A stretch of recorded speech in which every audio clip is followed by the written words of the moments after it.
cannot fuck with you, baby, you right. You are not for me, goodbye. You ain't shit to me. Oke, halo semuanya. Terima kasih atas antusiasnya sudah menonton ya video PNM Mekar, terutama akuntansi itu rame banget nih. Jadi pada kesempatan ini, soal-soal sebelumnya atau kalian boleh lihat di deskripsi box itu soal-soal akuntansi yang keluar kalau kalian tes BUMN PNM Mekar. Tetapi rasanya tuh kurang ciamik gitu ya kalau kita tuh belum ngerti nih teori dasar akuntansi ya, terutama kalau kalian itu berasal dari SMA jurusan IPA, pasti sangat kesulitan kalau soal-soal akuntansinya tuh langsung masuk ke jurnal-jurnal. Maka pada kesempatan kali ini silahkan kalian download dulu PowerPoint yang akan saya ajarkan di deskripsi box supaya jadi bahan belajar kalian, dan simak videonya sampai habis ya untuk mendapatkan pembahasan teori dasar akuntansi. Oke? Kita langsung masuk ke definisi akuntansi. Nah, kalau textbook itu terlalu panjang ya teman-teman, tetapi kok bisa saya berikan analogi yang sangat simpel dan mudah dimengerti oleh teman-teman sekalian yang awam. Jadi begini, kalau namanya perusahaan, setiap transaksi baik bukti secara virtual gitu ya, invoice virtual atau bukti kwitansi secara real gitu ya, kertas-kertas kwitansi, itu nanti sama staff accountingnya gitu ya, kan dikumpulin nih teman-teman menjadi satu, diurutin tuh dari per tanggal, per transaksi. Terus habis itu gimana lagi? Masa dikumpulin doang? Bukti-bukti transaksinya jelas akan kita jurnal gitu ya, akan kita catat gitu, akan kita klasifikasikan mana nih yang menjadi harta aku, oh mana ya yang masih jadi piutang aku gitu kan, oh mana nih yang menjadi aset aku gitu. Jadi dari transaksi-transaksi tadi bakal diklasifikasikan, dicatat gitu kan ke dalam buku besar, jurnal dan lain-lain yang nanti akan menghasilkan apa nih outputnya? Outputnya adalah laporan keuangan. Laporan keuangan tuh untuk siapa? Ya untuk para kreditur gitu kan, untuk para investor dan pihak-pihak yang membutuhkan seperti publik gitu kan. Perusahaannya sendiri butuh nggak laporan keuangan? Ya butuh dong, terutama pihak manajemennya gitu ya. Jadi yang membutuhkan laporan keuangan tuh siapa aja? Ada dua, ada pihak eksternal yaitu seperti publik, kreditur, investor gitu ya, yang membiayai perusahaan, atau pihak internal. Ya, internal itu adalah manajemen perusahaan itu sendiri untuk mengambil keputusan-keputusan ke depannya melalui laporan keuangan saat ini yang dibandingkan dengan laporan keuangan periode sebelumnya. Kayak gitu ya. Jadi 3 poin penting: dikumpulin transaksinya, dicatat, dibuat laporan keuangan. Itu adalah definisi akuntansi. Terus pembagian akuntansi ada 3, ada akuntansi manajemen, keuangan, sama pemerintah. Kalau akuntansi manajemen berarti menghasilkan laporan keuangan yang ditujukan untuk pihak internalnya perusahaan, yang membutuhkan itu adalah pihak manajemen. Kalau akuntansi keuangan itu laporan keuangannya yang dihasilkan nanti itu akan dibutuhkan nih untuk pihak-pihak eksternal di luar perusahaan gitu. Contohnya investor, kreditur gitu ya, dan publik. Kalau akuntansi pemerintah, laporan keuangannya ini sebagai bentuk pertanggungjawaban ya dari transaksi keuangan pemerintah itu untuk pelaksanaan APBN atau APBD kayak gitu. Nah, terus siklus akuntansi nih, kalian biasanya nih sering nih muncul soal kayak gini, makanya kita harus tahu tuh siklus akuntansi. Dan akuntansi itu gimana ya? Yang pertama, tadi aku udah bolak-balik bilang, bukti transaksi apapun baik secara fisik atau virtual dikumpulin kan. Nah, setelah buktinya dikumpulkan jadi satu gitu kan, udah diurutin nih secara tanggal per tanggal, nanti kita jurnal gitu kan, kita catat satu-satu tuh dalam jurnal. Setelah di jurnal akan diposting ke buku besar gitu kan, diposting ke masing-masing per pos akun gitu kan, mana nih transaksi untuk harta, untuk kas, untuk piutang, untuk hutang, untuk modal dan lain sebagainya. Setelah nanti diklasifikasikan per akun, saya lanjutkan. Jadi nanti setelah ke buku besar gitu kan, diposting ke neraca saldo gitu ya, supaya kita tahu nih posisi keuangan kita. Setelah diposting ke neraca saldo, jelas saja harus disesuaikan gitu kan ya. Nanti akan menjadi jurnal penutup dan terakhir akan menghasilkan laporan keuangan gitu kan. Laporan keuangan itu apa aja? Nanti ada laporan laba rugi kayak gitu kan, laporan neraca saldo. Nanti kalian pelajarin sendiri, oke? Terus lagi kan? Konsep apa ya? Harta ya di dalam perusahaan atau punya pemilik itu dalam akuntansi harus dipisah. Sekali lagi harus dipisah.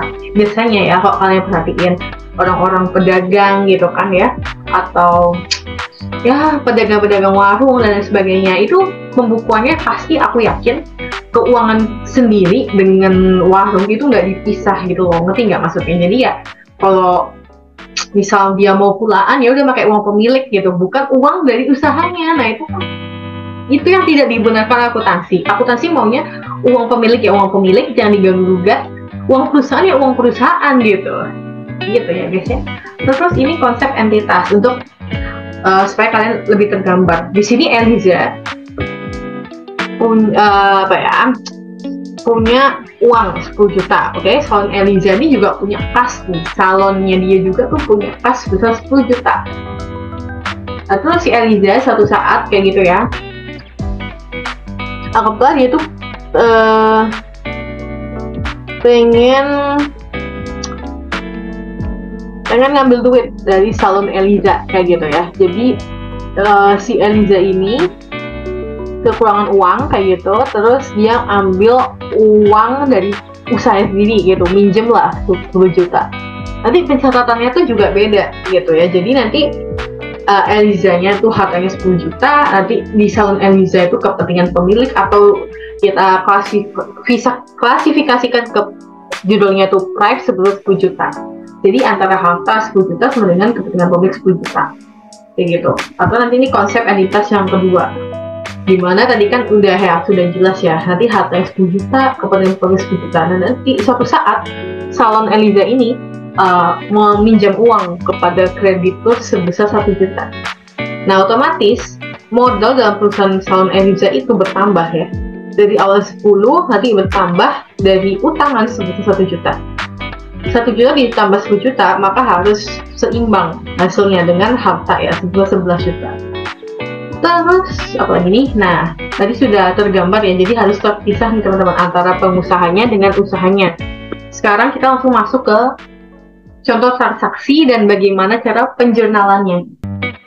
Sebelum ke itu, kita harus mengetahui dulu persamaan akuntansi, di mana harta sama dengan utang ditambah modal. Harta tadi bisa kita simpulin gitu ya, itu keuangan perusahaannya kayak gitu kan. Misal totalnya 11 juta. Itu dari mana total 11 juta gitu misal tadi ya. Nah itu berarti dari si modal yang disetor oleh pemiliknya itu sebesar 10 juta dan hutang dari kredit itu 1 juta. Jadi antara harta dan utang plus modal harus jumlahnya seimbang, nggak boleh ada selisih. Nih kita ke kasus pertama, pemilik menyetor uang 10 juta. Ini akan masuk ke jurnalnya itu seperti ini. Kita tulis dulu ya teman-teman ya, teks. Nanti jurnal itu kan pemilik menyetor uang 10 juta, berarti akan masuk kas ya, ke kas perusahaan sebesar di debit sebesar 10 juta gitu kan. Terus di bagian ini utang plus modalnya masuk kemana? Masuk ke modal kas modal di kredit 10 juta gitu. Oke, paham? Itu kasus yang pertama. Terus, kita langsung masuk ke transaksi beberapa ini. Jadi, setelah pemilik di kas sebesar 10 juta, nanti akan di sisi kreditnya modal sebesar 10 juta. Terus dia pinjam uang tadi misalnya 1 juta ke kreditur. Itu akan menambah kas perusahaan sebesar 1 juta, sehingga nanti kas perusahaannya itu 11 juta gitu kan. nanti akan menambah sisi hutang. Kas di debit 1 juta dan hutang di kredit ya sebesar 1 juta. Jadi kalau di jurnalnya itu, kalau pinjam uang 1 juta berarti jelas, berarti dia akan menambah duit kas gitu ya. Kasnya di debit sebesar 1 juta teman-teman. Nah nanti menambah utang di kredit sebesar 1 juta gitu ya. Nanti jurnalnya untuk pinjam uang seperti ini, kasih debit 1 juta, utang di kredit 1 juta. Oke. Nah terus jual jasa tunai.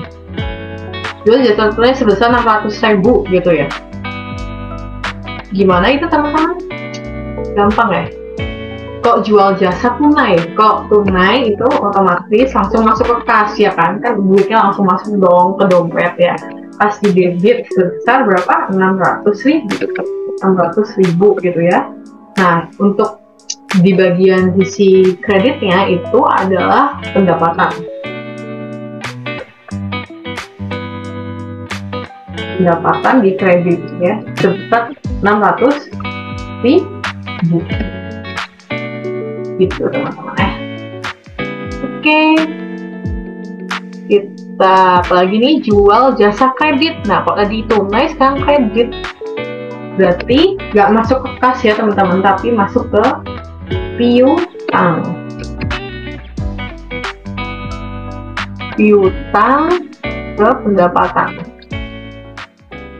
gitu. Jadi piutangnya di debit sebesar berapa? Sebesar 2 juta. Tapi boleh kita akui pendapatan? Boleh dong. Boleh. Kan transaksinya sudah terjadi. Gitu. Pendapatan 2 juta. Oke, terus kita masuk lagi membayar ya. Kita lanjutin lagi. Tadi sampai mana? Kita sampai di membayar gaji. Kita sampai di bayar gaji ya. Itu jurnalnya di mana? Pembayar gaji, kasnya perusahaan nambah apa kurang? Kurang ya teman-teman ya. Jadi kasnya nanti di kredit. Gaji itu masuk ke dalam beban ya, beban gaji gitu ya. Jadi beban gaji debit gitu kan, di debit nanti akan mengurangi kas perusahaan di kredit. Beban gajinya berapa? Di situ 100.000 gitu ya. Kas di kredit sebesar 100.000 ya. Jadi beban gaji debit sebesar 100.000 dan kas di kredit sebesar 100.000. Terus terakhir pemilik menarik duit. Tuh contohnya apa tadi, misalnya si Eliza butuh duit mengambil ke perusahaan gitu kan. Apa tuh teman-teman? Kasnya berkurang gitu kan, berarti price gitu kan, price pada kas gitu ya. Price debit, kas kredit itu jurnalnya. Kok pemilik menarik uang dari perusahaan sebesar 200.000, tetap harus dihitung itu pengurangan kas perusahaan ya, tidak boleh dicampur sekali lagi keuangan perusahaan. Jadi perakhiran nanti 200.000 kas sebesar kredit ya, di sisi kredit sebesar 200.000.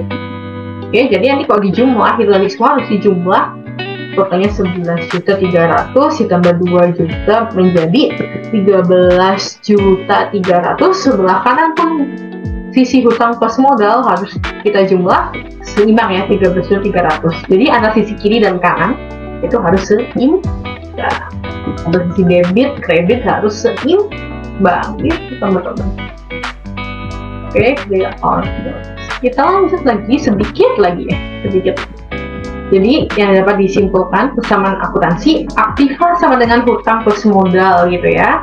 Aktiva itu harta teman-teman ya, hutang tuh kayak kredit kayak gitu ya, modal itu uang yang dimiliki sendiri itu kayak gitu.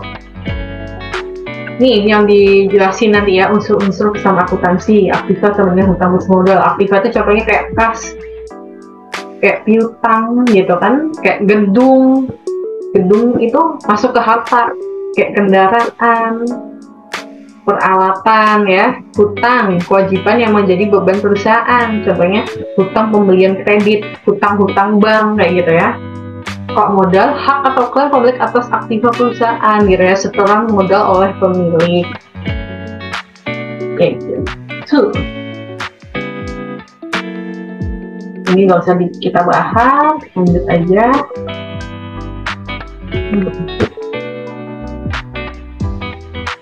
Dan sampai sini ya teman-teman ya, nanti akan ada lanjutan part kedua. Suatu perusahaan membeli sebuah kendaraan seharga 100 juta secara tunai.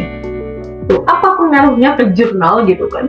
Kas perusahaan berkurang 100 juta, kendaraan bertambah senilai 100 juta gitu.